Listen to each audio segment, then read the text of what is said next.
Welcome, everyone. This is episode, I'm not even sure, of Blue Collar Startup. 16. 16? 16. I think we're at 17. Is it 17? I don't know, because I'm pretty sure, I think Vince was 16. I'm losing track now that we're up in the double digits. Yeah. We're like, going quick. We're legit now, 16, 17 episodes in. So episode 16 or maybe 17 of Blue Collar Startup. I'm your co-host, Mike Nelson, here with visionary founder of Blue Collar Startup, Derek Foster. Thanks, Mike. Derek, welcome. Hi. Hello. How are you? I'm well. We're here with Matt Phelps, Metabolic Meltdown. Metabolic Fitness. Metabolic Fitness, I'm sorry. Quick question, though. What was the Phelps that was the swimmer? Michael Phelps. Mike Phelps. I only get asked that every time I buy anything from any store. I wasn't even going to bring that up. now I'm that guy. I'm sorry about that. I think he's like 6'6" and I'm 5'9", so it's all good. But you're both very fit. All of a sudden I was like, is that the Phelps swimmer guy? What was his name? Sorry about that. All right, I apologize to all Phelpses everywhere. So we're here specifically with Matt today because we want to talk about, being an entrepreneur, whether you're a blue collar entrepreneur or any entrepreneur for that matter, really takes a toll on your mind, your body, and we really wanted to get into some of the things that not only have you built an amazing business with multiple locations in different geographies and just about to open a new market, but also just the importance of being fit and how that helps you do things like grow a great business and open multiple locations and all the stuff that you do. So welcome. Thanks for coming. Thanks a lot, guys. I'm excited to do this. Yeah. So I don't know, maybe start out, tell us a little bit about you and about your company and all the stuff. Yeah, so I have an interesting background. First and foremost, I don't have any sort of formal business education. The School of Hard Knocks is my school of education primarily, but it served me well over the years. I was a English major at Siena College. That's where I had my undergrad, and I love to write and I like to work out, and wasn't quite sure what I wanted to do, but I knew I loved working out in college. That's one thing I did very well. So I took a little time off, and then I went to graduate school to get my master's degree in exercise science. I wanted to become a strength and conditioning coach. Got a job at my alma mater, Siena, doing strength and conditioning. I had a great time there. I was barely older than the kids I was training, but had a great time. And did that for a number of years, 3 years to be exact, but decided I wanted to get into the private sector. I ended up moving down to the DC area, and there was a guy who lived down there, Jason Hadid, who I really admired, and I thought he was a great young and up and coming guy. I think he was 34 at the time, and I was about 26. I really looked up to him. He taught me a lot of things. I spent a year down there. I trained a lot in the private setting. I had a lot of high school, college football players, lacrosse players. Had a great time down there. Did a lot of personal training with the general population as well. But ultimately, I got married around that time. My wife was a teacher. I was a trainer. We kind of realized that we could make the same income in upstate New York. And I don't know if you're familiar with Montgomery County, Maryland, but it's not cheap at all. It's one of the most affluent counties in the country. So we moved back up here. I started a gym in a small warehouse style environment called Phelps Gym. I got a loan from my grandfather of about $25,000, and it was probably his life savings. To be honest, he was a bank inspector his whole life. He was from the Great Depression era, so everything was by the book. I remember one day I didn't give him, it was a Sunday, I didn't think I had to. I didn't give him his check on time that for my loan amount, and he lit me up that Monday pretty good, and I was never late to him again. But I started out there training a lot of high school athletes, college athletes. I trained Derek and his brother back in the day, amongst other people. A lot of people at Metabolic now were my former athletes, but I did what I loved for a number of years in Phelps Gym, and I started this program. I was training an entire football team called the LaSalle Cadets, and their moms, I trained the whole team, and their moms approached me one day. They were like, "Can you train us during the day, while our kids are at school?" And I said, "Sure, whatever." I needed the money, so I called this program Metabolic Meltdown, and that's how I treated it like a boot camp. I didn't take it very seriously. Didn't really think it was much of anything at all. I threw out ladders, the classic boot camp stuff, push-ups, burpees, ladders, not a lot of strength training at all. And treated it that way for a number of years. And one day, one of my personal training clients, Ned, he's actually, he'll be a member in our Queensbury location. Great family, great guy. He kept saying to me, "Why do you train me? Well, you should be training groups of people. You could take that program and blow it up." And he was saying this to me for about a year, and I just didn't really listen to them. When I was young, I was probably 28, 29, 30, somewhere there. And I thought I knew everything, and I knew nothing. And one day my wife wanted to get out of education. She just had enough. And I'm sure you guys have discussed this, but one of the qualities of a good entrepreneur is someone who's willing to take chances and take risks. And I said, I'm in on that. So quit your job. We got about enough to make it for 6 to 9 months, and let's just see what happens. And the rest is history at the end of the day. But long story short, I decided to go all in on Metabolic Meltdown. I started doing more strength training stuff. I started doing stuff I was doing with the athletes at the time. It caught like wildfire. People loved it. I made a couple of key hires. Drew Smith and Lindsay Abel joined me. We really experienced explosive growth in 2014, 2015. I think we tripled in size within a year. We went from 200 to 600 people inside of a year. And that's when I knew that I had something. And over the years, I've just cultivated it. I've changed it. I've evolved the programming to a point where it's a legitimate strength training program with a lot of thought put into the sequencing of the movements and the exercises. And I always tell people it's like good pizza. You don't know what makes it so good, but you know it's good, and it's really hard to duplicate or emulate. And we kind of figured that out a long time ago. And one location became 5, became 8, and now we're opening our 11th in December and our 12th and 13th in January. So it's been an interesting ride. I hope that was an all right elevator pitch. I tried to summarize it somewhat for you guys. For someone who's juggling 13 locations or about to be 13 locations, you do your intro any way you want, bro.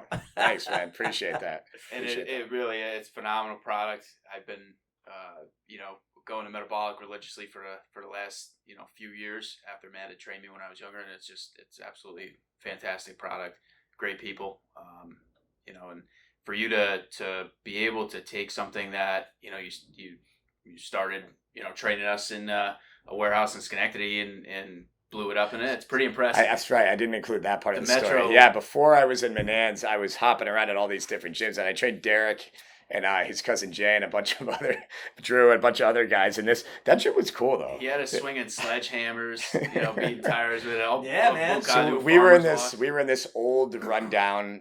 It used to be an indoor hockey rink, and I don't think they skated there anymore.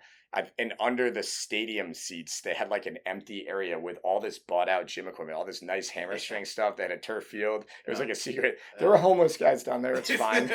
We worked it out, but it was a pretty Spartan atmosphere. But all the guys who trained there with me remember that gym, and to this day, it was mostly high school football players, and they loved it. They absolutely loved it. So those were the days, man. They were. That's very cool. So. Matt, building a business to your size and scale as quickly as you did, and, what role did fitness in and of itself play with you being able to do that? Yeah. I mean, it definitely plays a huge part in it, aside from irrelevant to the fact that I'm in the fitness industry. I always tell people I work out every day during the week. As I get older, some Saturdays I don't make, sometimes I do, but I work out Monday through Friday religiously, like you said. Like I never miss those days. And it's not because I think I'm going to get better results. It's because I'm like a monster if I don't work out. So for me, it's a release. It's an endorphin release. It's a stress relief. I think it makes me a healthier person. It gives me more energy during the day. It gives me mental clarity. My mind kind of goes numb during that time. Derek, you've done it. Yeah. My mind goes blank during that time, and I can just kind of have that time for myself and focus on just becoming a better person, a stronger person, a more resilient person during that time. After the workout, like everybody else who does it, I get the endorphin rush. I'm a little more relaxed. I can think with more clarity, and onward we go. Because a lot of entrepreneurs are kind of like me. It's funny. You said you made a comment there, like what made you grow so fast? In my mind, I think I've gone slow. You know what I mean? So I think I'm the type of person that's fast moving. I'm a type A personality, so I like things fast. And for me, fitness plays a huge role in kind of slowing me down and giving me clarity. That's awesome. Nice. Are you a morning workout guy, or are you an afternoon? I think I've worked out in the afternoon maybe 5 times in the last year and a half. Oh yeah. Not often. If I have a friend that's working out in the afternoon, or if I go out to Syracuse now and then, I'll do an afternoon session. But no, definitely a morning guy. Absolutely. So what your classes now? You have them structured, in a certain way. Do you want to run through that? Because I know with a lot of entrepreneurs, it's hard to find the time. And that's always the excuse. It was my excuse for a while. and you just kind of have to do it. Yeah, you're never going to find time, right? I mean, especially to put yourself through something that's physically uncomfortable, you've got to make time. So for me, my workout is a non-negotiable part of my day. It's a standing appointment with myself. Like, I don't miss it. I'm never too busy for it. And if your health truly is your wealth, which I believe it is, you need to make that time for yourself. You have to make that time for yourself. You can't allow yourself to come up with excuses. There's nothing more important than that. What's more important than your health? What's more important than your ability to communicate effectively with others throughout the day, because you're not so much of a stress ball, which a lot of our entrepreneurs listening probably are. So our class structure, we have 6 classes a day in most of our facilities. Typically we go 5 a.m., 6:15. Some of our studios have 7:30, some don't. And then at evenings, we have basically 4:15, 4:30, and 5:15, 5:30. What are your busiest classes? Oh, definitely in the early morning, 5 and 6:15. It's funny because I think a lot of people that come at that time, our workout is challenging and people don't want to see people talking about it all day. So a lot of people that come at those times, I think they just want to get it over with and get on with their day. But I think there's a lot of people that experience what I do where it kind of helps them out. We have clients on the other end, though. There's some, I know you're more of an afternoon person, Derek. There's some people on that side of it that prefer to kind of unwind that way. Yeah. And I get that too. So it works both ways. Yeah, it's definitely what I do. Taking all the frustrations of the day on the kettlebells. I kind of like, I think as the years go by, so for years I was a religious, 6:30 a.m. guy. And then I became a 4 o'clock guy. And I would just smash it at 4. And when I would try to do early morning, I couldn't do it. And now I'm kind of whenever time of day I can get it in guy, I'm just like, whatever, man. I know I'm going to feel like I'm throwing up when I'm done anyway. So it's, it all depends on what my schedule is that day. But Mike owns a farm, so he's also on the animal schedule as well. I get up at 4 and worry about animals and work. My routine right now is up at 4, do some breath work, drink my coffee, do a 45-minute workout, animals, then kids, then to work. Have you been through a metabolic workout yet? I have not. It was funny too, because I've been for probably 10 years now. I've been mostly CrossFit. Okay. And but right now I'm living in Greenfield Center, and it's a half an hour to any CrossFit gym I'm going to go to. So I don't really have that kind of time in my life to be able to drive 30 minutes, because now that's really an hour we're talking about, because it's 30 minutes there and 30 minutes back. So I don't have an extra hour to drive. So I have a small little box basically in my garage. Yeah. And that's where my workouts mostly happen right now. But I got metabolics now pretty close to me. So I was like, I've asked Derek about it. I'm like, oh, maybe I should give these guys a try. Definitely man. Should. You spoke real high. Yeah, you would.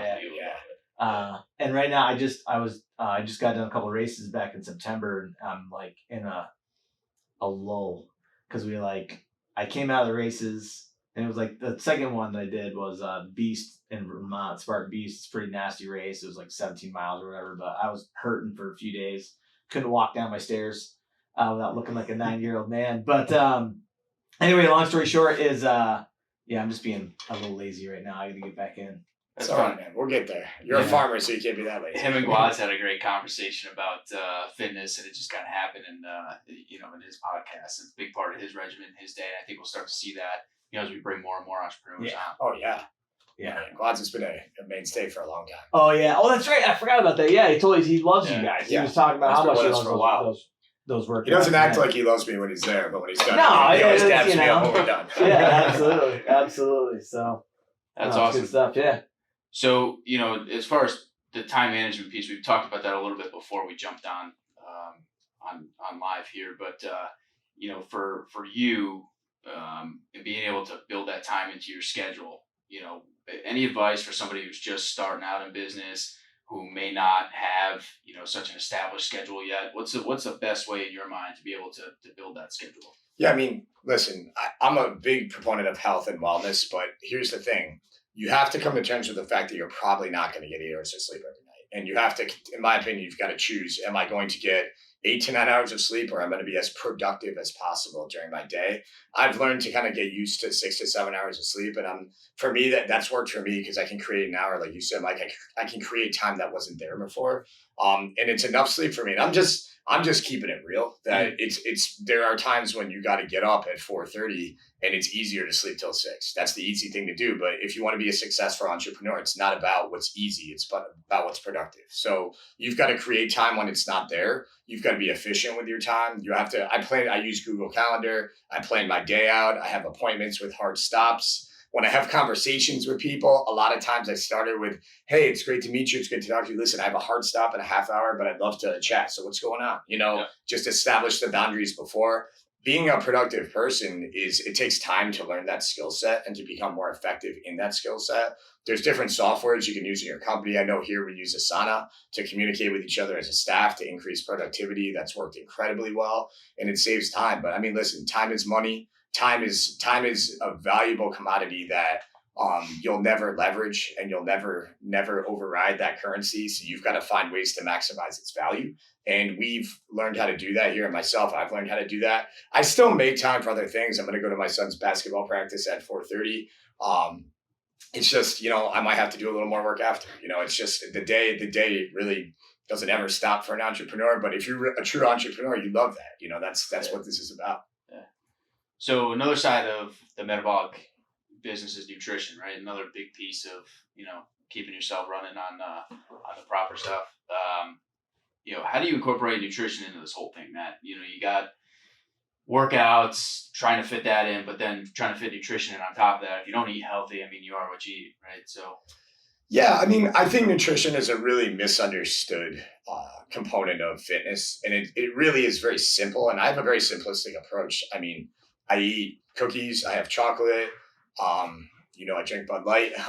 That's my beer of choice. You look like an IPA guy, so I won't offend you. But it's funny. I'm a cider guy. Oh, you're a cider guy. I barely even drink beer anymore. Okay, all right. Well, I that's what I like. So and I make my own. There you go. That's where I was going with that. Struggling is the kind of guy who can do that. So I think for me, it's about caloric balance at the end of the day, and just making sure you get enough good quality nutrition in your diet. I think a lot of people just don't ever try to eat the right amount of calories because they think it's a daunting thing. They think, if I can't be a healthy person if I'm not eating only one ingredient whole foods all the time, like a paleo style diet or a ketogenic diet. And that's just not true. You can definitely be a healthy person, keep your body weight in a good place by incorporating balance into your diet and into your lifestyle. So I think just finding a schedule of eating that works for you, having a template of eating in mind. Like I like to have every day I have a protein bar at 9 o'clock. They call it Jersey Mats because I have a Jersey Mike sandwich every day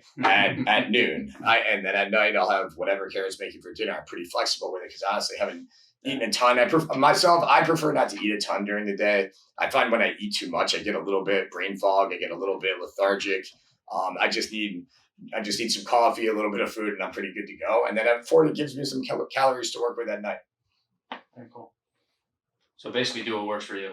Do what works for you within the confines of an appropriate level of caloric intake. Yeah. It's not a sexy answer, but it's the truth. Uh-huh. Do you find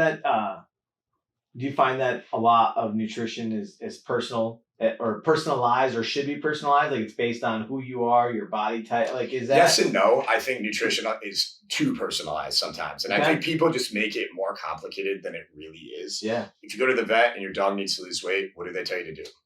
Go from 2 scoops to 1.5 scoops. They don't say, let's do a nutritional profile and do all this blood work. It's a simple process. You just need to eat less food to be a lot of health has to do with how much body weight are you walking around with, right? What's your blood pressure? What's your cholesterol? What are your blood lipid profiles? A lot of that is related to obesity. You know what I mean? So like if you just get your body weight to a healthy place, that kind of takes care of a lot of that. And just the thing is, if you're not eating a ton of calories to get the most out of those calories, you have to make relatively smart food choices. When I say I eat Jersey Mike's and pizza and all that stuff, I do, but I have salads and I have broccoli and I have apples and blueberries and I eat that stuff, but it's all got to fit in the confines of a caloric allotment. So I think personalizing nutrition has more to do, in my opinion, with digestion and gastrointestinal type stuff. Maybe if you're diabetic for sure. But yeah, I think a lot of people, what I'm trying to say is a lot of people think this is more complicated than it is. And it kind of scares them off from even trying to pursue something that could really help them. What about like intermittent fasting? Yeah, I mean, I think it's great. It's a means to an end, though. Do you practice it at all? I did for years. I did for a long time. I did intermittent fasting for probably 7 years. And I kind of do still do it. I just have a 200-calorie protein bar at 9 a.m. because I find my work productivity, I get a little hangry. I used to around like 11, 12. So this kind of just tides me over till then. So I pretty much do it still. I think it's great, but intermittent fasting is not a magical thing. What it really is a modality to control caloric intake. If you're refining your caloric intake, you're really probably only going to eat so much in that time, and you'll have a healthier body composition. So that's what it is. So I don't have a problem with any diet that allows you to have a proper caloric intake and a proper minimum protein intake throughout the day at all. Absolutely. Nice. Awesome. Great advice. So, with your program, I know you have separate coaches. Do you have coaches that can actually assist people with their caloric intake and Yeah. So we have a nutritional component of the business. We have a registered dietitian that serves on our board that modifies our programming and oversees the qualifications of our coaches. Jackie Hang, she's one of our Syracuse clients. She's great. She probably got a better squat than I do. She's pretty strong. But she's phenomenal. She's super articulate, super educated, helps everybody out a ton. And she certifies all of our coaches to give that guidance to people and provide that accountability. So yes, we do. That's awesome. And what's next for Metabolic? It's funny you say that. I'm one of those people that I remember when I very first got into expanding and I was doing some consulting with different guys. They would all say, "What's your exit strategy?" And I'm the type of person, I love this. So I never really had an exit strategy. And I truthfully, I still don't, because I don't know what else I would do. I love this. I love coming to work every day. I like this field. It's not, there comes to be a point in time where you have enough money and you have enough economic success. So for me, it's not about that. It's about just growing. And if you're, to me, a real entrepreneur, that's what gets you going in the morning. It's just that feeling of growth, that growing, that building. It comes to a point where I almost want to start building something else from scratch, because I just love that part of the process. But no, we look to seek and take Metabolic into as many markets as possible, Derek. I think for us, we want to be methodical and strategic with our growth. We don't have a product, in my opinion, that's scalable to the magnitude of like an Orange Theory Fitness, where it's reliant on and this is no knock on Orange Theory. They have some great coaches, some great programming, but it's a little more reliant on cardiovascular equipment, where we're doing more strength training with free weights. So the level of instruction, which Mike will see when he goes to his first class, is top notch. Our coaches are personalizing the workout for you. They're watching your form, technique. It takes time to get on you. They push you. They get on you. They push you. But they know your name. They know your wife's name. They know your wife's pregnant. They know everything about you. And it takes a while. Lindsay Abel is the person on our staff who does a phenomenal job with developing our staff. And I'm only willing to grow as fast as I can cultivate those coaches, because I know if that ever were to crumble or fall, we don't have a scalable product anymore. To answer your question, my goal is to have 50 locations within 5 years from now. We're at 13, so we got some work to do, but we'll get there, I think. That's awesome. I know we're getting close on time. I'd love to hear about, if you're willing to talk about it, it's just like, when you look at, so you're adding locations quickly, it sounds. Yes. Not a franchise. Not a franchise. So I guess my question is, and I from my own business, my own selfish business interest, but also I'm sure anyone with any business would love to know, like, when you're scaling that quickly, like how do you scale that quickly without adding? Do you look, when you're going to open up a location, like you're getting ready to open the Queensbury location, do you find that person that's going to lead that charge up in Queensbury, make sure they're the right fit, and then train them up on your systems, and then say, "Go get them, kid"? Or like, how does that work? Yeah, that's 100% what you do. So basically, it's probably about a year-long process to go. Like, if I wanted to go to Buffalo, I don't just wake up on Tuesday and say, "I'm going to Buffalo on Friday." It's probably about a year-long process. The fit-up process itself, inspections, building certificates, all that. Ordering the equipment, which everything takes longer than it used to now. It's probably about a 6 to 9 month process. We have a 2-month pre-sale. There's a lot of training that goes into the staff that works there. So basically, you need to identify a market, find the real estate. While it's synergistic, so while I'm finding real estate, I'm also looking at who's going to work there, because as you alluded to, that's the most, and Derek knows this, that's the most important part of this whole puzzle. I could take some of my best coaches and we'll go train in a mud pit and they'll get people to go. If there's someone who's just rude or doesn't know your name or doesn't seem like they know what they're doing or they don't have a passion for this, we can be in a beautiful facility. They're going to have no one there. It doesn't matter. So to answer your question, no, that's exactly what we do. We find the person, we get them trained up on the systems. We've been getting the real estate the whole time. We have a great position to offer. It pays well. The benefits are great. It's a good gig, and I'm confident we can find people. And a lot of times they're cultivated from within the company that want to rise up into a studio manager position, and we go from there. Very cool. Yeah. So if you're listening and you haven't tried a metabolic class yet, call Mike. And you haven't been scared. You haven't been scared off yet. No, get in and try one. It's a great experience. And Matt, if people want to find you on the web, where can they find you? Yeah, sure. Our website is www.wearemetabolic.com. You can also find us on Instagram at that handle. Also, if you just Instagram is probably the best spot to check us out because you can get a real live look at everything we're doing. Just Metabolic Saratoga, Metabolic GI, Metabolic Clifton Park, Metabolic with the town and the location we're in is great. Awesome. Thanks for joining us, and we appreciate it. No Best problem, of luck guys. in the future. Appreciate it. Thanks for having me. Absolutely Really appreciate the time, man.